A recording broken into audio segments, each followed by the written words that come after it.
And we're back. Fight Club. Saul Canelo Alvarez last night. I watched it, or this morning, against Jaime Munguia, or however we say his first name. I don't know how to say his first name. But Jamie. he's a... God, that will be English. Jamie. Jaime. Was it... How did you really say it, innit? Hames. No, man, it's Hames. What the hell is Hames? It's New Year. It's All right then. and... Jaime Munguia, right? Yeah. He's 43 fights before this, all unbeaten. He's the next up-and-coming, obviously, under Oscar De La Hoya. Canelo took this fight all Mexican on Cinco de Mayo, May the 5th, as usual, where he normally fights in the T-Mobile Arena. It was packed out. You know, we spoke about the Saudi atmosphere. I wanted to actually mention this and I had it ready for you. That's what Saudi need to aspire to. It was fully packed and, you know, the noise was there. A lot of excitement around every punch, you know, the rounds. I think, to be honest with you, they're not used to that type of environment. They're not, because that's why a lot, very alcohol fueled, let's be honest, and very entertainment type fueled, but they're getting there. Yes, but the thing is, they've opened their first convenience store. You don't necessarily, I know they have, but you don't necessarily, you don't necessarily need to be intoxicated or under the influence to enjoy a football or a boxing match. I think the Qatar World Cup was the perfect example of that. Any sporting event. That even, for example, us, when we've gone to football games, oh yeah, obviously, you know in that sense, you don't need it, you don't need it. You can have a laugh, you can have fun, you can make it loud, you can make an atmosphere, of course you can, anyone can. So I don't think you need all these intoxicants and you watch the highlights? Drinking. I watched the highlights. And to be fair, the only reason I watched it live is Fajr is at the same time, alhamdulillah. No, as soon as Fajr finished, I just remembered, I thought, whack it on, and I got the full fight in. I watched it today. I was impressed with the kid. Clinic. With James. You know, watching it live, right? Canelo let him. It was that type of fight. Yeah, a bit like that Amir Khan. Yeah, he was bringing the pressure onto himself. But I love it as a clinic. But what I've got to say though is, though the kid was strong, he might have got knocked down in the fourth round. Yeah, what an uppercut! Oof. Yeah, wicked uppercut. But what I must say is, he's still very strong. He was undefeated before that, and I think it's like the Canelo thing in his fight against Mayweather. You know, I was going to mention this. His fight against Mayweather, where he's an inexperienced kid and he's coming against a veteran. That's exactly... inexperienced with all the talent, and he's the next up. And you know, he looks like he's got the brains, the brawn. I mean, you know, there was in the boxing. From round 10 to 12, in my opinion, maybe even 9. Yeah, there was a couple of times I seen that Canelo held him in the clinch, where he was basically, you know what, I'll let you off, but you're Mexican, I'm Mexican, I'm letting you, you know. I'm giving you respect. It was a learning curve. A learning curve. I don't want to knock you out to completely kill you off on that. I think Canelo did hold back. Canelo did say at the end that, you know, he was impressed with him, and I think everyone was. He said he was taking his time. You know. Yeah, it has to be a bit of arrogance in there, isn't it? Do you know, even in the way he is in the corner, he don't sit down for the full 1 minute. He stood up for 45 seconds. Did he go Umrah? Who? Canelo. What do you mean, did Canelo go Umrah? He's got a new haircut in it. I thought he might have gone Umrah. Why the hell have you got Umrah? He's like Christian. What the hell does Umrah come from? I thought he might have reverted, man. What? When you go Umrah, you get Ustra, mate. Yeah, how is he bald? What you on about? He was pretty much. How is he bald? So he's got normal short back inside. No, he's less hair. He's just losing it, that's all. He wasn't bald, so man. Come on, man. I think it's grown back since you had a shit stream you watching. It's grown back. No, it's grown blurry. He's watching blurry highlights. It's grown back since Umrah, I'm telling you. No, he didn't go on Umrah, man. Stop being disrespectful, man. He did. Saul Canelo Alvarez. Top performance. Is he the number 1 pound for pound boxer in the world? I know he lost to Bivol. However, the Bivol fight is him chasing greatness. It's not his real weight.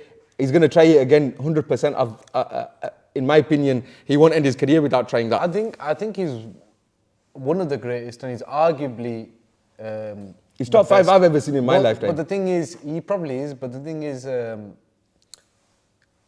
Bivol's beaten him, it's like if you'd beaten someone that's considered the GOAT, wouldn't you call yourself the GOAT then? Do you know what I'm trying to say is that the circumstances everyone knows, I know not exactly, that natural way. I know exactly what you're saying. What if now in the rematch? I'm saying in Bivol's shoes. Yeah, no, okay, I get it. Yeah, I would, but you guys he hasn't got as many accomplishments as well under his belt. But if he deals with Beterbiev, which we'll move on to that next. Do you think that Canelo should take that fight then? Again, him again, or Beterbiev, or I think the Bivol rematch is what he wants. Or the winner? Yeah, the winner. He's never fought outside USA or Mexico. He's always wanted to fight in UK. If you ever fought in the UK, I'm definitely going to watch that. I tell you, I've never been to a boxing fight. Canelo's the one I'd go to watch. Yeah, I'll say it now, honestly, trust me. The clinic he put on last night was beautiful to watch as a boxing fan, right? Obviously, if someone like Hamad was watching, he'd fall asleep. He said, who would watch it? Let's be real, he wouldn't watch it. He didn't know anything about fighting. Just UFC. Oh. I wanted to kill it completely. You're going to say UFC, what UFC fan? He reads all after Wikipedia anyway. He never knew anything about martial arts in school. What did he know? You tell me one time he goes to us, when did he ever mention kickboxing, karate, this, that, and the other? Obviously, then again, I think he was born in 2020 or 2019. 2012, he says. No, 2019, you're right, even more recent, man. So, you know what I mean. So He's about 5 years old. Canelo's the man, though. So for me, I definitely still in the top 5, and I'd put him number 1, man. Because it's very, at his weight, he's number 1. Without a doubt. No, but what I mean is, compared to everyone else in their way, he's still number 1 in his way, if that makes sense. Yes. So if he sticks to his way all the way till the end of his career, he'll remain as the number 1 guy. However, the Bivol fight is the one I want to see. He needs to put in a bit more meat when he goes to fight him, not the Mexican horse meat that he was eating before. Proper, get a bit more bulked up. And Canelo's Canelo. Speaking of Mexican horse meat, is Ryan Garcia on that Mexican horse? Could be, mate. He's another one of the going Oscar on De La there? Hoya. So Golden Boys and Tell Canelo. us a bit about that. Yeah, well, Canelo's the one that warned these like, don't even go under Oscar De La Hoya's promotions. He's not the guy to guide you in your feeding career. him the wrong food. It could be, you never know. So Ryan Garcia, obviously, last week we spoke about it. We gave him a lot of credit, especially me, right? And I did say it was a big if there. It's come out that he was on the same things that Amir Khan got caught for. He's now trying to plead his innocence as he has been. He's just shouting it from the rooftops. Devin Haney's been contested as no contest. He wants the rematch. Tank's got involved in the beef now on Twitter. It's all kicking off. Tank's obviously kicked the ala of Garcia in his last fight in the 7th round. Right? Completely, the body shot that he gave him. Garcia's whole thing is that I wasn't at my correct weight when I fought Tank, and if Tank fights me at the weight that I fought Devin Haney, he'll see a different. I don't really go with that. I think Tank's the best. Tank then has obviously been calling Devin Haney a bitch at the same time, and that's bubbling up underneath. I think Tank deals with any of them. Well, now he's fighting. He was there last night, by the way. He took a picture with Canelo, met him backstage. I saw the face-to-face with Frank Martin. Frank Martin. He's got that about him, that dog that we always love.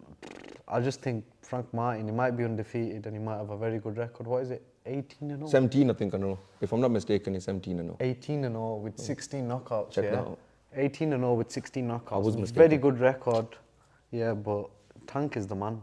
Yeah, 100%. He's got too much power, too much skill, too much class, too much boxing IQ. And when it comes to that, that dog in the ring, he's the man.